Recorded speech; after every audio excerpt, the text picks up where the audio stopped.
Doctor صاحب کیا ہر برائی کرنا وہ غیبت ہے؟ یعنی کوئی اس کی کوئی حدود و قیود ہیں کہ کسی کے بارے میں اصلاحی بات اگر کی جا رہی ہو؟ اس بارے میں تھوڑا بتائیے گا۔ اصل میں اس میں جو وزڈم ہے نا، حکمت جو ہے، اس کو سمجھنا چاہیے۔ ایک شخص موجود نہیں ہے تو اس کی غیر موجودگی میں آپ اس کے بارے میں اگر بات کر سکتے ہیں تو صرف اچھی بات کر سکتے ہیں۔ صحیح بات۔ بلکہ غیر موجود شخص کیا، موجود شخص کے بارے میں بھی آپ ذرا ایویلیویٹ کریں۔ جب آپ کسی شخص کے بارے میں بات کرتے ہیں، یا وہ سچی بات ہوگی یا وہ جھوٹ ہوگا، یا آپ اس کی غیر موجودگی میں کر رہے ہوں گے یا آپ اس کے سامنے کر رہے ہوں گے۔ بالکل صحیح۔ چار ہی کیفیات ہیں۔ اگر سچی بات منہ پہ کی تو یہ تانا ہے، بالکل ویل لکل ہمزۃ لمزہ، صحیح بات۔ اس کے لیے بربادی ہے جہنم میں، اللہ تعالیٰ معاف فرمائے۔ اگر اس کی غیر موجودگی میں کی تو یہ غیبت ہے۔ بالکل۔ اور جھوٹی بات کی وہ تو ہے ہی جھوٹ، وہ تو بہتان ہے، جس کے بارے میں بہت یہ بڑا گناہ ہے، نبی کریم صلی اللہ علیہ وسلم بڑی وعیدیں بتائی۔ اب اس کا مطلب ہے جھوٹی بات کہے گا تو وہ چاہے غیر موجودگی میں کرے چاہے موجودگی میں کرے، وہ تو جھوٹ ہے۔ سچی بات کرے گا تو موجودگی میں بھی تانا ہے، وہ بھی گناہ ہے، غیر موجودگی میں غیبت ہے، وہ بھی گناہ ہے۔ تو پھر کیا کون سی بات کرے؟ صرف اچھی بات کرے۔ سبحان اللہ۔ اگر بچتی وہ ہے۔ فَلْيَقُلْ خَيْرًا أَوْ لِيَصْمُتْ، جس کا اللہ پر اور آخرت کے دن پر ایمان ہے، اس کو یا تو اچھی بات کہنی چاہیے، اپنے بھائی کے بارے میں اگر بات کرے تو اچھی کرے، نہیں کر سکتا، اگر اچھی بات نہیں کر سکتا تو خاموش رہے، کم از کم خاموش رہے، یہ اس کا کم از کم۔ دیکھیں بھائی، غیبت جب انسان کر رہا ہوتا ہے تو دوسرا شخص اپنی دفاع میں کچھ کہہ نہیں سکتا، وہ موجود نہیں ہے، مردے کی طرح ہے، وہ ہے نہیں ہے وہاں۔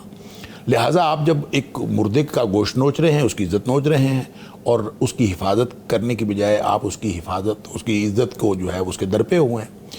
اس لیے یہ ایک تو بات یہ ہے، کوئی بھی نہ، میرے والد صاحب رحمۃ اللہ علیہ سبحان اللہ، وہ ان ساری باتوں کو وہ کہتے تھے کہ کون سی بات آدمی کسی کے بارے میں کر سکتا ہے؟ اگر آدمی نے کوئی بھی بات کی تو سامنے کی تو تانا ہو جائے گا، پیٹھ پیچھے کی تو غیبت ہو جائے گی، جھوٹ بولا تو وہ جھوٹ ہو جائے گا۔ تو اس کا مطلب ہے کوئی آدمی کسی کے بارے میں بات کر سکتا ہی نہیں۔ اس لیے اپنا اصول، زندگی کا ڈسپلن یہ بنانا چاہیے کہ آپ کسی کے بارے میں بات ہی نہ کریں، اور اگر کرنی ہو تو اچھی بات کریں۔ اچھی بات اگر نہیں کر سکتے، بعض لوگ ایسے ہوتے ہیں کہ آپ ان کے بارے میں اچھی بات نہیں کر سکتے یا اچھی بات ہوتی نہیں ان میں، تو آپ نہیں کرتے، تو خاموش رہنا چاہیے۔ اور غیبت ایک تو ہو رہی ہوتی ہے نا کہ ہم کر رہے ہوتے ہیں، ایک غیبت سن رہے ہوتے ہیں۔ کسی کی عزت نوچی جا رہی ہو اور آپ اس میں ہاں میں ہاں ملا رہے ہوں یا صرف خوش ہو رہے ہوں بیٹھ کے، تو آپ بھی غیبت میں شامل ہیں۔ صحیح بات۔ آپ نے کس بنیاد پر ان کی بات سنی؟ آپ ان سے کہہ دیں کہ یہ بات تو ان کے سامنے ہوگی، اور رہی یہ بات کہ کیا کوئی بات نہیں ہو سکتی، اصولی طور پر تو یہی ہے کہ کوئی بات نہیں ہو سکتی، کرنی ہی نہیں چاہیے، کسی کے بارے میں زبان کھولنی نہیں چاہیے۔ بلکہ والد صاحب رحمۃ اللہ علیہ فرمایا کرتے تھے بولنا چاہیے ہی نہیں، سب جب اس وقت بولیں جب کوئی شخص سوال پوچھے آپ بول لیں، کوئی دین کی بات بتانی ہو تو بول لیں، کوئی ضرورت ہو تو بول لیں، وگرنہ بولنا نہیں چاہیے، خاموش ہی رہنا چاہیے، اور خاموشی میں ہی نجات ہے۔ تو اس پر ایک وہ شعر پڑھا کرتے تھے، شاید وہ شعر مجھے ابھی یاد ہے، سرور عالم چپاں وٹیاں حاجت باج نہ بولے، سبحان اللہ۔ تھوڑے لفظ تے مانے بہتے حاجت منداں تولے۔ یعنی جب نبی پاک صلی اللہ علیہ وسلم بولتے بھی تھے تو آپ بہت مختصر سی گفتگو فرماتے تھے، تھوڑے الفاظ، اور آپ کو تو ویسے ہی جوامع الکلم عطا فرمایا گیا تھا، کلام کی جامعیت، تو نبی پاک صلی اللہ علیہ وسلم تھوڑے الفاظ بولتے، تو سنت یہی ہے تھوڑا بولنا۔ اور والد صاحب رحمۃ اللہ علیہ کو ہم نے دیکھا وہ خود بھی بہت کم بولتے تھے، اور یہی ہمیشہ نصیحت کرتے تھے کم بولنا چاہیے۔ اب کرنا کیا چاہیے؟ آپ نے بات کی، کوئی بات نہیں کی جا سکتی، ہاں کی جا سکتی۔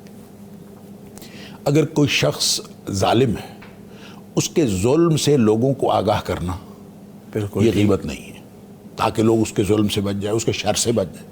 کسی کے اندر کوئی شر ہے، برائی ہے، کوئی ایسی بات ہے، آپ اس سے۔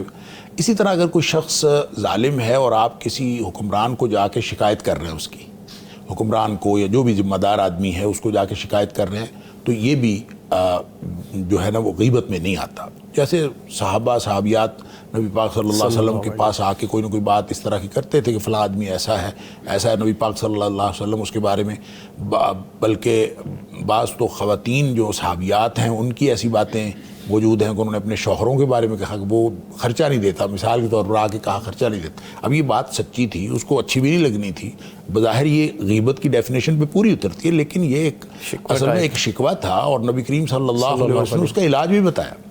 آپ نے اس کو بتایا کہ آپ گھر کے اخراجات کے جو ضروری اخراجات ہیں آپ چوری لے سکتی ہیں شوہر کی جیب سے، آپ چوری لے لیا کریں، وہ نہیں بھی دیتا تو کوئی بات نہیں، یعنی اتنا حق ہے کہ آپ اس میں سے لے لیا کریں. اچھا اس طرح سے اگر کوئی ایسی صورت ہو تو پھر بھی ہو سکتا ہے. اچھا اسی طرح بعض اوقات کوئی نکاح یا سودا وغیرہ کرنا چاہتا ہے کسی کے ساتھ، کوئی شادی کا معاملہ ہے، کوئی معاشرتی تعلقات استوار کرنا چاہتا ہے، یا پھر کوئی کسی نے کسی کے ساتھ شراکت داری کرنی ہے، تو اس کو پتہ نہیں ہے، وہ دوسرے سے پوچھتا ہے کہ یار یہ بتائیں یہ کیسا آدمی. اگر کوئی مشورہ پوچھتا ہے اس کو بالکل درست مشورہ دینا چاہیے، ٹھیک ہے، اور وہ بھی غیبت نہیں ہوگا.